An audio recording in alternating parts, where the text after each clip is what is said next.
Ginagamitan niya lang ba talaga ng due process? Ako, kriminal ako, nakapatay ako. Sabi ko, Robin, pasasabayin mo ako? Boom! Na may probable cause na hindi matuloy ang election 2028. Bakit? Kahit ikaw ay DDS at pumabor ka at gusto mo ng kalinawan, itatakwil ka nila. Paano naging malakas yun? Saan kayo nag-survey? For example, Eli San Fernando. O, di ba? Pro Duterte siya. DDS siya. Pero pabor siya na ma-impeach si Sara. Bakit? Sa mga DDS, ito lang yun ha. Hindi kayo ang makakapaglinis ng pangalan ni Sara kung hindi si Sara. Kasi siya yung gumamit eh. Pag kinasuhan, sure ball siya talaga na siya talagang nagnakaw ng Walang pera ng conflict. taong bayan. No? Magandang araw po mga kababayan. So nandito naman po tayo ngayon sa ating podcast po. No? Pang-pitong podcast na po namin ito. So kasama ko po ngayon si Francis Balahura po. Hello po. Ayan po, ngayon. So, ngayon, may topic tayo mga kababayan kung saan nababasa natin sa social media ang inyong mga komento po. So, ngayon, may itatanong tayo kay Francis Balahura po kung saan, gaya nga nito, ang ating Pangulong Bongbong Marcos medyo hindi daw gumagamit ng kamay na bakal mga kababayan. At syempre, ano ba to sa paningin mo ang ating Pangulong Bongbong Marcos?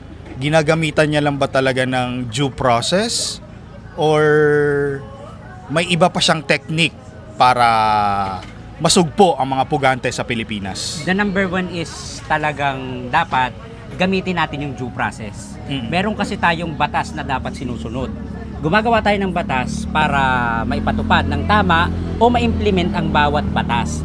Isang halimbawa na itong si former President Roa Rodrigo Duterte. The reason kung bakit siya nandoon nakakulong, kasi lumabag siya sa karapatang pantao. At kung ayaw natin noon, mas marapat na gamitan talaga natin ng due process. Hindi ito pwedeng basta madaliin. Dahil hindi ibig sabihin na ikaw ay isang akusado, wala ka ng karapatan na idepensa ang iyong sarili. May karapatan ka na idepensa ang iyong sarili kung bakit mo nagawa yung mga paglabag na yon. At yun ang nararapat at dapat na ipatupad dahil yun ang nasa due process. May batas tayo na dapat sinusunod. So, regarding naman dito, kasi marami ding komento, ano ba yan si John Vic Rimulya? Mukhang mabagal. Nakita na si Bato na ganito, ganyan, pero hindi pa rin ine-execute. Sumusunod lang ba siya sa ating Pangulong Bongbong Marcos kung anong iutos? Kasi nakaraan, nakita naman natin kaguluhan dyan sa Senado at nakitaan ng ating Pangulo na wala nga siyang utos. At binroadcast din yun ng Pangulo. So ano masasabi niyo po doon? Unang-una po sa lahat, hindi po pwedeng manguna si John Vic Rimulya. Mag-aantay siya ng kung ano ang iutos sa kanya. Hindi siya pwedeng manguna. Dahil nandito nga po tayo sa due process, hindi siya pwedeng magdesisyon nang walang utos ang presidente. At gaya nga po ng sinasabi ko, meron po tayong sinusunod. At hindi po pwedeng gamitin o magdesisyon si Rimulya nang lalabas sa kagustuhan ng Pangulo. Yun po ang tinatawag nating patas na batas na dapat ay umiiral para maiwasan po natin ang conflict at marami pang katanungan. Dahil lahat ng tao gusto ay ang due process. Dahil lahat tayo, pantay-pantay, may kanya-kanyang karapatan. Yun. So maganda talaga kasi nakita naman natin before, marami talagang nabiktima ng EJK na yan. And then ang nangyari, wala talagang due process sa nakaraang administrasyon. Kasi ganito yan Kung mauulit yung nangyari nung nakaraang administrasyon na kahit ikaw ay hawak na ng pulis, nakaposas ka na, tapos hahamunin mo, napalalabanin mo at pag lumaban ay babarilin mo sa ulo, gusto nyo ba na yung nangyari sa dating presidente mangyari din sa kasalukuyang presidente? Di ba ayaw natin nun? Kaya mas marapat na ipatupad ang tamang batas. Ayun ang tinatawag na due process of law.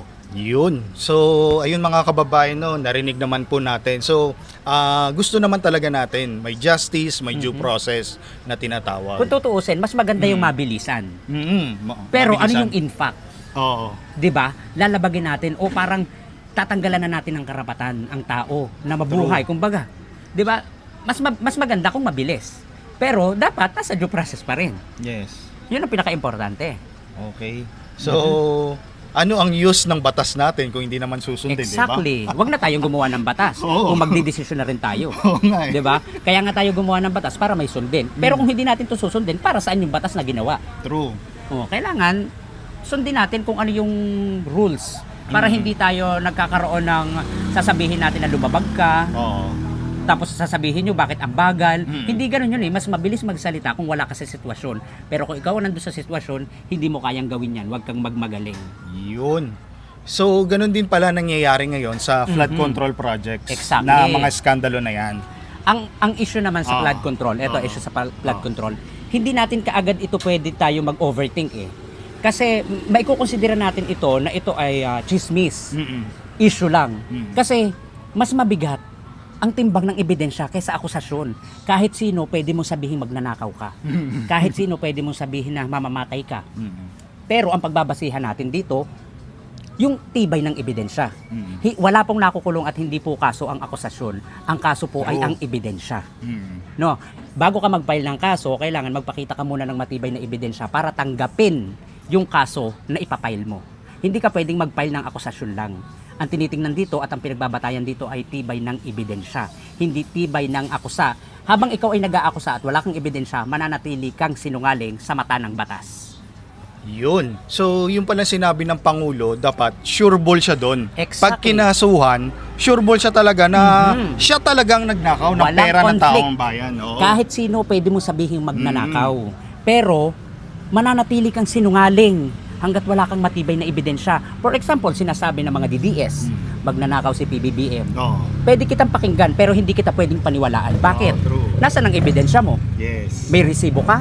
Wala. Hanggat wala kang resibo, sinungaling ka sa mata ng batas. Yun, mga kababayan. So, ganun din ang nangyayari kasi connect na itong due process eh. Ganun din nangyayari sa mga impeachment na tinatawag na yan. Exactly. Di ba? For example, impeachment ni Sara Duterte. Sasabihin nyo, fake news.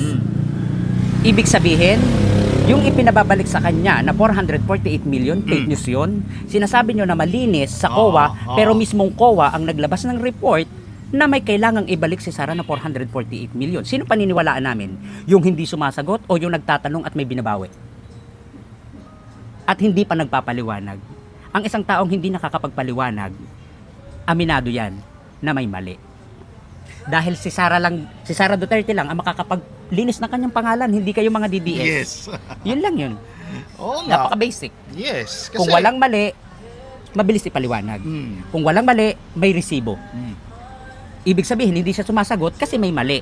Kasi pag sumagot siya at nagkamali siya, mas lalalim ang investigasyon, mapapahamak siya. mas lalo. Ang ending, nga. Oo. Di ba? Kaya, tama na lang yung ginawa ni Sara Duterte, hindi na siya nagsasalita. Pero yung hindi niya pagsasalita, sing-intindi na aminadong magnanakaw talaga siya. At hindi rin naman pwedeng sabihin siya inosente kasi hindi siya nagpapaliwanag. Oo. Kaya sa mga DDS, ito lang yun ha. Hindi kayo ang makakapaglinis ng pangalan ni Sara kung hindi si Sara. Kasi siya yung gumamit eh. Kahit nga kayo mga DDS, hindi nyo alam kung saan ginamit. Pero pinagtatanggol nyo. Ang hindi ko lang maintindihan, masyado pang maaga bago mag-eleksyon, pero ikinakampanyo nyo na. Ano yun? Advance? Nakakatawa yun. Di ba? May mga aligasyon, hindi nagpakita, pero ang mga DDS, iboboto pa rin si Sara Duterte. Yun, eto pa ha, ang isa. Kaya mga DDS, ang masasabi ko lang sa inyo, tanggapin nyo na talagang kayo ay mga bobo at tatanga-tanga. Alam mo kung bakit? Ang inilalakas ng isang tao ay nakadepende sa performance at ginagawa nito. Pero hindi naman natin nakikitaan ang ginagawa itong si Sara Duterte, pero pinapalakpakan nyo, sinusuportahan nyo. Sa paanong paraan? Di ba? Dapat, sinusuportahan mo at tumataas yung trust ratings niya, nakadepende yun sa performance niya, sa ginagawa niya. Eh wala nga siyang ginagawa, paano tumaas? Tapos sinasabi nyo na malakas ang trust ratings, mataas sa survey, solid Mindanao. Paano magiging solid Mindanao? Eh may mga taga Mindanao na pabor sa impeachment. Yes. Paano naging solid yun? Paano naging malakas yun? Saan kayo nag-survey? For example, Eli San Fernando. O di ba? Pro Duterte siya. DDS siya. Pero pabor siya na ma-impeach si Sara. Bakit? Karapatan niya yon dahil siya mismo gusto niya ng kalinawan pagdating sa confidential fund. Yun ang dapat. Open-minded yung ganon. Hindi ibig sabihin na DDS ka, pagdating sa mga issue mo na hinahanap sa'yo, bulag ka. Dapat ganon. Magandang halimbawa, si Eli San Fernando na kahit siya ay DDS, pabor siya na mabigyan linaw, magkaroon ng transparency pagdating sa confidential fund. Kasi mga congressman, tinatanong din nila yung mga sinasakupan nila eh. Oo. Kung pabor ba sila sa impeachment, or totally talaga ma-impeach si Sara Duterte. So, overwhelming yung resulta ng Kongreso noon. Yes. Kasi 257. Grabe yun, no? Kahit sa Mindanao, mataas ang pabor. percentage na mga congressman na boto na ma-impeach si Sara Duterte. Pero ang matindi nito, kahit ikaw ay DDS at pumabor ka at gusto mo ng kalinawan, itatakwil ka nila. Yun lang. Yun lang. Kaya Oo. napakahirap maging DDS talaga eh. Pag ikaw ay DDS, dapat, whether you like it or not, kaya masama yun o mabuti, susuportahan mo yan. Once na ikaw ay hindi po sumuporta sa kanila at ikaw ay tumaliwas sa kanila, automatically tiwalag ka. Sasabihin sa'yo, nakareceive ka ng maleta. Sana all, di ba? Sana nga all nakareceive ng maleta. Oo. Para sa'yo, 4 kasi yung articles of impeachment.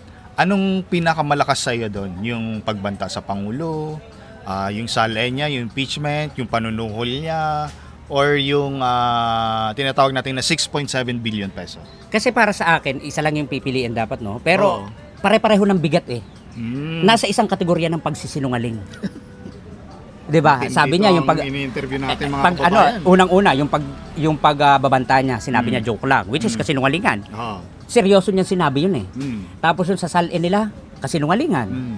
Yung sa confidential file, kasinungalingan. Nasa isang kategorya, kasinungalingan. Ang malinaw lang dito, kailangan niya talagang ibalik yung pera ng taong bayan. Dahil pera sa taong bayan yun. Confidential fund, syempre. Dahil para sa taong bayan yun eh. Yung pera ng taong bayan na ipinagkatiwala sa iyo, dapat dadalhin mo yun sa taong bayan, hindi sa bulsa mong poke ng... Di ba? Magnanakaw ka kasi.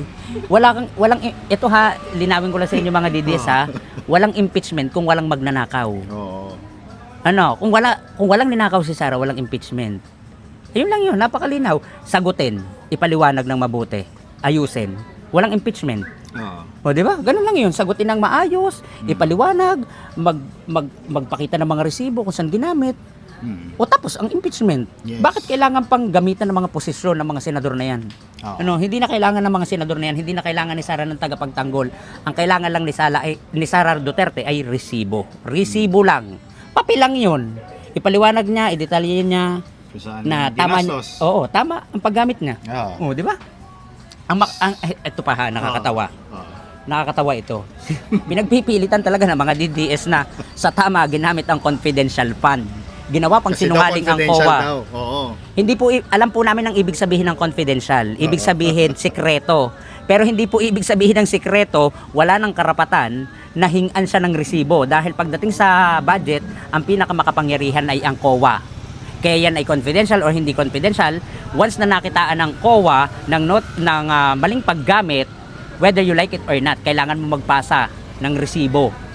Yun. Grabe. Kasi talamak na talagang fake news eh. Kaya naniniwala sila dun sa fake news. Pero nagsalita na nga yung COA. O sila bida dun sa fake news eh. So, yun nga mga kababayan, no? So, speaking of, kasi nabanggit mo na rin yung mga senado na yan. So, dahil na-impeach na si Sara Duterte sa Congress, Sa pangalawang pagkakataon. sa pangalawang pagkakataon. So ngayon, medyo may delay tactics sila, may kadramahan dyan sa Senado, tapos naturingan na ng taong bayan ang mga Senado ngayon ay clown, stage, tapos ang sinasabi circus, pagkatapos ang sinasabi ng taong bayan na wala ng dignidad at integridad ang Senate of the Philippines. Wala na talagang dignidad. Oh.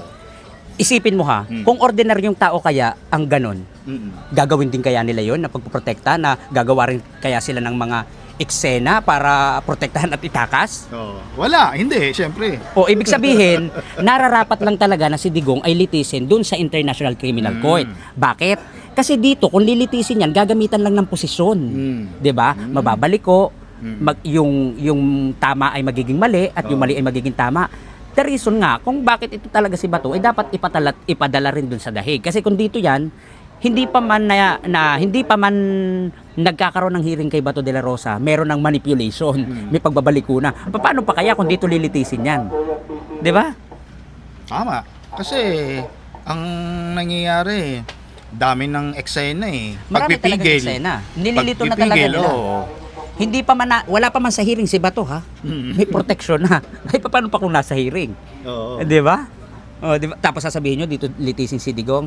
Kasi kaya nyo gusto si Digong dito litisin kasi nga gusto nyo ng special treatment. Eh doon walang special treatment, walang impluwensya. Hindi mo magagamitan ng posisyon. O di ba? Kaya doon lang talaga sila at doon talaga sila nababagay. Kaya si Bongo at saka si Sara, while waiting lang po kayo sa inyong warrant of arrest, nakabinbin lang 'yon, pero anytime pwede na rin lumabas 'yon. Di ba? Sabi nyo nga, si Bato wala namang warrant. O ayan na, susunod na si Bongo, si Sara. Kaya wait lang po kayo dyan, mga Duterte. Ayun po mga kababayan. So, sa Senado talaga, kasi senadora ka, tapos nagpapalaganap ka ng fake news na i-extend ang Pangulo. Tapos, ang nangyari, may mga video ka, allegedly, si ganito nakipag-usap for chacha. Ano masasabi mo doon? Eh, senadora mismo ng Pilipinas, Sino? pero siya ang hari, ang reyna ngayon ng ka-fake newsan. Si Amy. Si Amy Marcos. oh. Okay, Amy Marcos. Puta ko babali na, magkababa lang tayong hype ka. Ganito yan ha. Oh. Alam kasi nila Mm. na may probable cause na hindi matuloy ang election 2028. Mm-hmm. Bakit? Mm. Kasi meron tayong impeachment. Alam nila yan. Mm. Pinalalabas lang nila na gusto mag-extend ni PBBM. Pero alam nila na may probable cause na hindi matuloy ang election 2028. Bakit? May impeachable position po tayo na Vice President. Ngayon, kung magkakaroon tayo ng eleksyon at hindi ito matatapos kaagad at aabot ito ng 2028, mas prioridad sa 1987 Constitution ang impeachment kaysa ang eleksyon. Kasi once na magkaroon ng eleksyon, merong uupo na bago, may matatanggal. Panibago na namang usapin sa impeachment. Kailangan tapusin mo ng impeachment bago ang eleksyon. Dahil sa 1987 Constitution, mas prioridad ang impeachment kesa ang eleksyon. Huwag niyong katwiranin na si PBBM may gusto nito. Kayo ang dahilan kung bakit mawawala ng eleksyon ng 2028 dahil hinaharang niyo ang impeachment trial ni Sara. Nako po, mga kababayan. Nalinawan, naintindihan. Boba si kayo. Grabe, no? So, sayang yung video. Pina-strike off lang ng Yes, dalawang... Nagpa-trending lang sila, Oo. nagpa-boses, Oo. pinagmukha nila na sila yung nakakaawa, api-api. Pero dun sa na yon, laging yung api-api ang nandidihado talaga. Sa pelikula nga scripted. Sa totoong buhay, yung bida ang talagang nang-aargabyado at yung mga kontrabida at pinalalabas na kontrabida, sila talaga yung mga mababait. Scripted, ganun. Kabaliktaran. Kaya si Robin, mag-aantay na lang din ako mawala yung absolute pardon yung poker niya. At Ano palang issue dun? O edi pinatakas at ang katwiran ni Robin Padilla ay ang sabi daw ni Bato ay pasabay na ako, alangan namang hindi pasabayin. Ang galing ng palusot. Diyos ko, kahit kinder hindi maniniwala sa iyo, tanga ka. Nakikisabay, alangan naman tanggihan, ay kriminal yung isinabay mo. Ay paano kaya kung ibang kriminal yon? Pasabayin mo. Halimbawa ako, kriminal ako, nakapatay ako. Sabi ko, Robin, pasasabayin mo ako? Bota. Utak mo, biya, Robin. Bagay ka sa kulungan. Hindi ka bagay dyan. Ayun. Ikaw, may i-share ka ba na issue sa ating mga viewers kung ano pang nalalaman mo? Actually, ako, hindi ko naman sinabi na alam ko lahat. No. Dahil nga ako ay mapagmatsyag, mapagsusi, at hindi naman ako utak-tae katulad ng mga DDS. So, meron tayong natututunan at meron tayong nalalaman. No, ang maipapayo ko lang do sa ating mga viewers, lagi nating pagbasihan ay ang katotohanan. Huwag nating gawing tungtungan ng kasinungalingan para maiwasan natin yung mga fake news. Kasi pag ikaw ay magpapakalat ng fake news, hindi lang naman yung tao na pinapapaniwala mo ang sinisinungaling mo. The number one, sarili mo rin eh. Kasi ikaw mismo, alam mo sa sarili mo na kasinungalingan yung pinapakalat mo, tapos pinapakalat mo pa. Anong tawag doon? Double kill, nakabuhan? So ayun lang, basta maging mapagmatsyag lang tayo, pagbasihan natin kung ano ang inilalabas na balita. Dapat lagi tayong may basihan. Hindi basihan ang sarili nating opinyon. Kasi ang opinyon ay nakabase sa katotohanan at kaya ka magkakaroon ng opinyon dahil alam mo na yung katotohanan, saka ka lang magbibigay ng opinyon. Hindi yung magbibigay ka muna ng opinyon, hindi mo pa alam ang katotohanan kasi nungalingan yun. So ayun. Alright. So last question natin is, ano to mangyayari sa Senado? Kasi ang majority ngayon kinakasukasuhan na. Like si Bato may kaso, may warrant of arrest. Tapos mga ibang senador involved sa flood control na yan. Tapos, syempre, magboboto sila, dapat 16 para ma-impeach si Sara Duterte. So, ano kayang galawan doon? At syempre, si Alan Peter Cayetano ngayon yung Senate President. So, may ugong-ugungan na si Gatchalian. So, sino sa'yo maging Senate President din? Kung ganon. Para sa akin Oo. is kahit sino. Para sa akin kahit sino. Kasi hindi lang naman ako masusunod, hindi na tayo masusunod. Kasi kung sino man ang i-appoint, basta neutral. Pwede akong pumabor sa neutral, pero yung bias, natatakpan at pagtatakpan niya si Sara Duterte, hindi ako pabor. At saka dyan sa mga senador na yan, yung mga kinakasuhan na yan, nararapat at dapat lang. Kasi hindi magandang ehemplo bilang isang senador na gumagawa at nangangalaga ng batas o gumagawa ka ng batas na protektahan mo yung isang taong may pananagutan sa batas. No, kaya kailangan silang kasuhan. Hindi pwedeng dahil senador ka, dahil ganito ka, hindi ka na pwedeng kasuhan. Dapat dito pantay-pantay. Kailangan mong panagutan yung mga ginawa mong eksena na hindi naman nararapat at hindi angkop dun sa posisyon na mandato mo bilang isang senador. Ang layunin mo ay magawa ng batas para sa taong bayan, hindi para protektahan yung may pananagutan sa batas. Yun. So, katarungan, justice talaga Yes. ang Due process mangingibabaw, due process pa rin sa atin. Kasi kailangan talaga yan. Kaya ngayon mga kababayan, marami tayong natutunan kay Francis Balahura. So i-follow nyo po siya dyan, nakatag po siya dyan sa ating page at sa ating YouTube channel po. So ayan po mga kababayan, sa next episode po namin, no, abangan nyo rin po, no, mga special guest natin. So pinuntahan natin dito siya Si sa kanyang Francis. mansyon, sa kanyang asyenda, nakita nyo. Ayan po yung aking Ayan po asyenda. ang kanyang asyenda Ito po yung mga aking kababayan. farm. Yan yung kanyang Ayan, farm. sa akin po ito. Okay? Bunga po yan ng Paninira! Hi!